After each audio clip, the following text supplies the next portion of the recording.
Before diving into this incredible story, remember to subscribe to the channel and turn on notifications. Here, every story has something to say, and you won't want to miss a single one. Madeline Harper was known in her neighborhood for her strong opinions and her intolerance of anything that deviated from her white and perfect ideal. For the past few weeks, she had harbored a particular grudge against her neighbor, Marcus Johnson, a quiet black man who lived alone next door.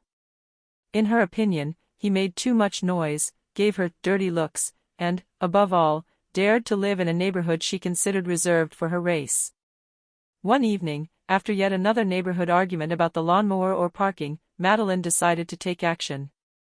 She picked up her phone and called 911, reporting Marcus as a suspicious man who was hanging around the neighborhood and could be a danger. She had no proof, just her gut feeling and her prejudices. A few minutes later, 2 police officers arrived. They were expecting a routine call, but Marcus wasn't just anyone. In fact, he was an FBI agent on an undercover assignment, working on a sensitive investigation in the neighborhood. When he saw the officers arrive, he remained calm and courteous, but a palpable tension settled in. Madeline, satisfied, couldn't help but smile as she watched Marcus being interrogated.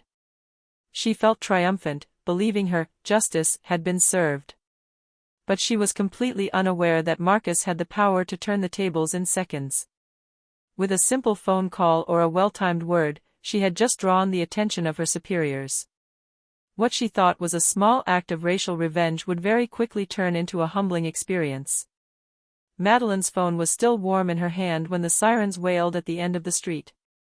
2 patrol cars pulled up in front of her house, their tires screeching. The officers got out, clearly professional, but slightly irritated at having been called out for what seemed to be a simple neighborhood dispute. Marcus Johnson, sitting on his terrace reading confidential documents for the FBI, looked up calmly. He had heard about Madeline, her incessant comments, and her absurd complaints. But he hadn't expected his privacy to be invaded by the police because of the paranoia of a racist woman. "Mr. Johnson?" asked one of the police officers as he approached. "Yes, it's me," Marcus replied calmly. "How can I help you?" The tone was respectful, but every word carried weight. The police officers looked at each other, confused, trying to reconcile their duty with Madeline's suspicion. She, standing behind her kitchen window, watched the scene with a triumphant smile. Her eyes shone with satisfaction as she imagined Marcus humiliated, arrested for something she didn't even need to prove. Marcus invited the police officers to sit on his terrace to talk calmly, while guiding them through his apartment. Every gesture was measured, every word calculated. He knew exactly how to handle the situation. He mustn't let himself be carried away by anger or contempt. While the police checked her papers and residence, Marcus discreetly picked up her phone. A single call would be enough to change everything. In a matter of seconds, he could make Madeline realize the magnitude of her mistake. But he waited, letting the police get lost in the labyrinth of his explanations, and letting Madeline savor her false victory.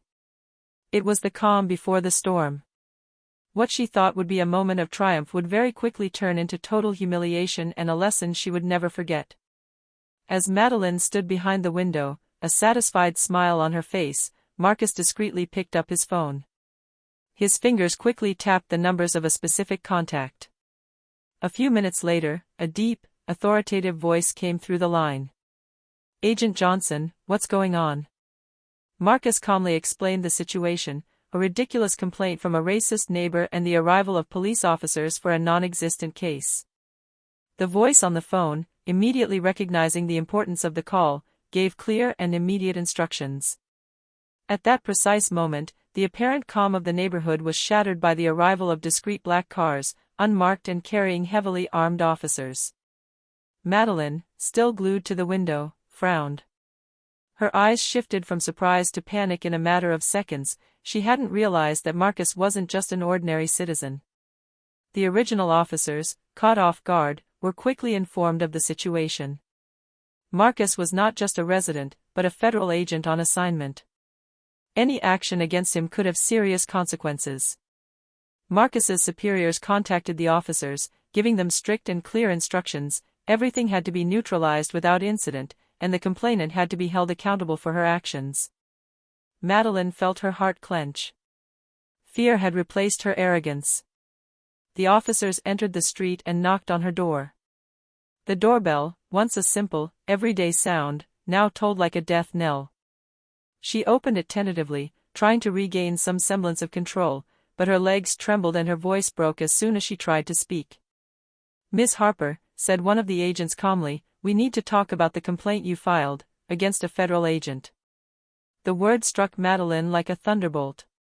She tried to protest, to explain that she didn't know, but it was too late. Every glance around her silenced her.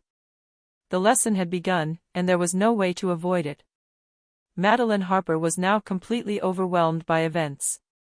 Her hands trembled, her cheeks were flushed with shame, and her eyes desperately searched for an escape that didn't exist. Marcus Johnson, calm and composed as always, approached with the FBI agents behind him. He had chosen not to let this situation escalate, but he wanted the lesson to be clear and unforgettable. "Ms. Harper," Marcus began, "you have wrongfully accused me and based your complaints solely on racial prejudice. Do you understand what that means?" Madeline stammered, trying to justify her actions. I didn't know. I thought that." "You were wrong," Marcus interrupted firmly. "You just put some police officers in a difficult situation, simply because of your misconceptions and your hatred." The FBI agents, silent but ever-present, surrounded Madeline. They calmly searched the apartment for any signs of intrusion or intimidation. While remaining polite, Marcus ensured that Madeline's every move was observed and recorded. Each moment was a reality check, a reminder that her actions had consequences. Then came the moment that would seal her humiliation. Marcus invited Madeline to sit down and explained that she would have to attend a brief presentation on the role of federal agents and the legal implications of false accusations. Terrified, Madeline had no choice but to comply. The agents made her remain in the living room while Marcus explained, with precision and authority, her job, her responsibilities, and, most importantly, the dangers she had ignored. Each word struck Madeline like a hammer blow. She now understood that her blind hatred had almost landed her in a very serious situation. Her neighbors, who had witnessed the arrival of the officers and her confrontation with Marcus, watched the scene with curiosity and respect for the officer. Madeline, however, was now nothing more than a ridiculous and overwhelmed woman, unable to hide her shame. When Marcus finished, he gave him a solemn warning. "Let this be a lesson to you, Miss Harper. Next time, think before you act on your prejudices. And know that your actions have consequences, even for someone you consider unimportant." Madeline remained frozen, unable to speak. What she had thought would be a moment of power and superiority had turned into total and public humiliation. The lesson was now etched into her memory, forever. Madeline Harper was still sitting on her sofa, her hands trembling and her heart pounding. Marcus Johnson's calm, impassive face remained etched in her mind. She had just realized that his actions, driven by hatred and racism, had completely spiraled out of control. But the lesson wasn't over yet. Marcus turned to her with a slight smile, the smile of a man who knew exactly what he was doing. "Miss Harper, you will have to answer to the justice system. A false accusation against a federal agent is not insignificant." At those words, Madeline felt the final collapse. Her eyes widened as an officer handed her an official document. She was now summoned to appear in court for filing a false complaint and obstructing the investigation. Every neighbor who watched the scene through their windows saw her, frozen, terrified, and ashamed. But Marcus didn't stop there. He wanted her to fully understand the impact of her prejudices. In a calm but firm voice, he continued. "What you've done isn't just about me. You've disrupted procedures, caused stress to colleagues, and jeopardized your own reputation. Justice will take its course, but remember, it's your hatred that brought you here." As the officers escorted her to formalize the procedure, Madeline felt each step as an unbearable weight. The pride she had felt just hours before had completely vanished, replaced by shame and fear. She had triumphed over illusions, and now the world was showing her reality with relentless precision. Marcus returned to his apartment, resuming his paperwork and work as if nothing had happened. For him, the incident was just another reminder that every act of hatred has a price. For Madeline, the lesson was etched into her very being. She had just encountered karma, direct, immediate, and unavoidable. The neighborhood, having witnessed the event, was now whispering about the woman who had dared to attack a federal agent out of racism and who had been humiliated in the most spectacular way possible. Madeline's reputation was ruined, and she would never be able to erase the humiliation she had suffered from her memory. And Marcus, silent and in control of the situation, continued his mission, reminding everyone that true power was not in fear or hatred, but in self-control and justice.